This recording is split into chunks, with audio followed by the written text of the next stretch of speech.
Let's read మత్తయి సువార్త 5వ అధ్యాయం 3వ వచనం. ఆత్మ విషయమై దీనులైన వారు ధన్యులు, వారి పరలోక రాజ్యము వారిది.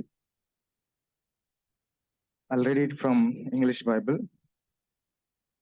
Blessed are the poor in spirit, for there is a kingdom of heaven. So basically ఆత్మ విషయమై దీనులైన వారు ధన్యులు అంటే దీనంగా ఆత్మ విషయం దీనంగా ఉంటాం అంటే ఏంటో ఒకసారి మరలా మనం గుర్తు చేసుకుందాం. మనం చూస్తూ ఉంటాం, పూర్ పీపుల్, చాలా కటిక పేదరికంగా ఉన్న పీపుల్ ఉంటారు కదా, వాళ్ళు ప్రతిరోజు వర్క్ చేస్తేనే ఆ రోజు వాళ్ళు పని వెతుక్కొని తర్వాత సాయంత్రానికి వచ్చేటప్పుడు వాళ్ళు మనీ తీసుకొని వచ్చేటప్పుడు ఫుడ్, రైస్, వెజిటబుల్స్ అన్ని తెచ్చుకొని ఆ రోజు వాళ్ళు కడుపు నింపుకుంటారు.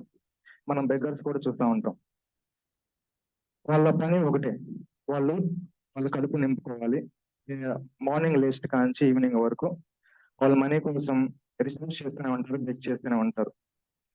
ఆ రోజు ఒకవేళ పూర్ పీపుల్ కానీ బెగ్గర్స్ కానీ if they don't get any food, వాళ్ళకి ఏమైనా ఫుడ్ దొరకకపోతే they will be hungry whole day day. So వాళ్ళు కడుపు అలాగనే కాల్చుకొని నిద్రపోతారు. వాళ్ళు కానీ ఎక్కడి నుంచి దొరుకుతుంది, ఎక్కడి నుంచి వస్తే బాగుండు అని వాళ్ళ దగ్గర రిలేటివ్స్ కానీ ఫ్రెండ్స్ కానీ వాళ్ళు అడగడానికి ట్రై చేస్తూ ఉంటారు కదా. But how does this applies to our life? ఏంటి దీనులుగా, ఆత్మీయ విషయమే దీనులుగా ఉంటామైందంటే, in other translations it says, happy are those who know they are spiritually poor, the kingdom of heaven belongs to them. No, we should have spiritually poor అంటే we should not compare our spiritual progress to anyone in the church and outside church. Let's say if ఎవరైనా new comers వచ్చారనుకోండి, వాళ్ళతో మాట్లాడుతున్నప్పుడు we always should think that spiritually poor, and we should not compare our spiritual progress to anyone. So ఎవరితో compare చేసుకోవాలి then? So we shall always compare with lord Jesus Christ. అప్పుడు మనకి humbleness వస్తుంది. దేవుడు Jesus ప్రభు యేసుక్రీస్తుతో మనం compare చేసుకున్నప్పుడు, ఆయనతో పోల్చుకున్నప్పుడు మనం ఖచ్చితంగా ఆయనలాగా జీవించాలని అనుకుంటాం, కానీ ఆయనతో పోల్చుకున్నప్పుడు చాలా తక్కువగా, చాలా మనం స్పిరిచువల్ గా చాలా వెనకబడి ఉన్నామని ఆలోచిస్తాం. The other thing, we always have a need of God's help. మనం ఎప్పుడు దగ్గర అయితే నాకు ఫుడ్ కావాలి, ఈ రోజు కావాలి, లేకపోతే నేను జీవించలేను, హ్యాపీగా ఉండలేను, నాకు ఆకలి. సో అతను ఎంతైతే తీవ్రంగా ఫుడ్ కోసం వెతుకుతారో అంతే తీవ్రంగా మనం కూడా స్పిరిచువల్ ఫుడ్ కోసం ఆ తీవ్రత మనలో ఎప్పుడు ఉండాలి.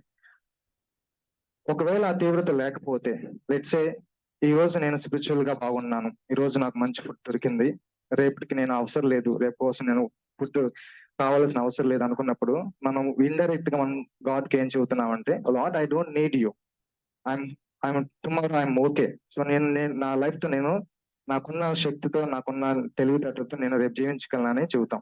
So we should not do that.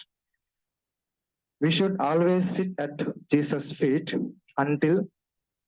Until we hear his voice for that day to live.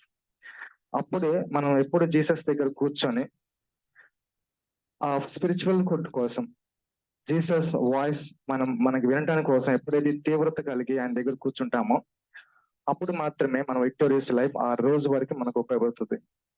దీనికి రిఫరెన్స్ గా మనం మాథ్యూ 18 వర్స్ 1-4 లో చూస్తే, మనం చిన్నపిల్లలను చూస్తూ ఉంటాం.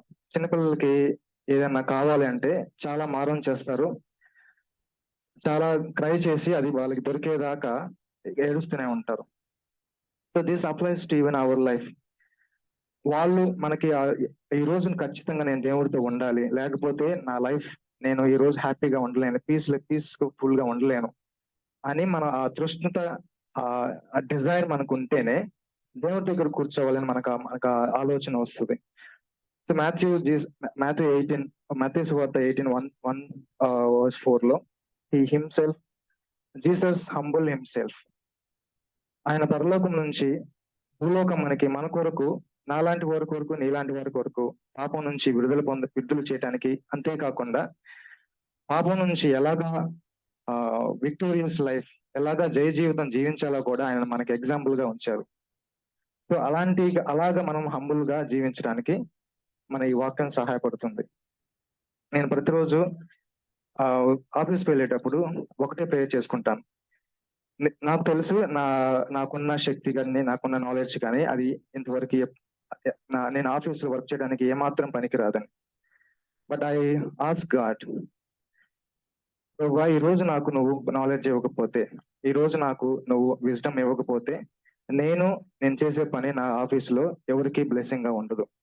Please help me. మీరు హెల్ప్ చేయకపోతే నేనేం చేయలేనని ఆ ప్రార్థన నాకు అలవాటు చేసినందుకు దేవునికి స్తోత్రాలు చెల్లించుకుంటున్నాను.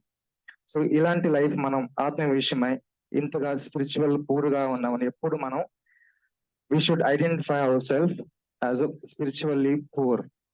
అప్పుడు మనకి a kingdom of heaven అది మనకి చెందుతుందని ఈ వాక్యం సెలవిస్తుంది. దేవుడు ఈ వాక్యం దీవించును కాక. Blessed are the poor in spirit. There's a stage like a beggar, you say, Lord, I need you. Without you, I cannot survive. Theirs is the kingdom of God. I'm reading the familiar portion. For I received from the Lord what I also passed on to you. The Lord Jesus, on the night he was betrayed, took bread, and when he had given thanks, he broke it and said, "This is my body, which is for you. Do this in remembrance of me." In the same way, after supper, he took the cup, saying, "This cup is a new covenant in my blood. Do this whenever you drink it, in remembrance of me. For whenever you eat this bread and drink this cup, you proclaim the Lord's death until he comes." Let us not take part in it casually, but with an awareness that we're remembering the body of the Lord that was broken for us and his blood that was shed for us. And may we have a sense of seriousness and a seriousness in growing close to this Lord.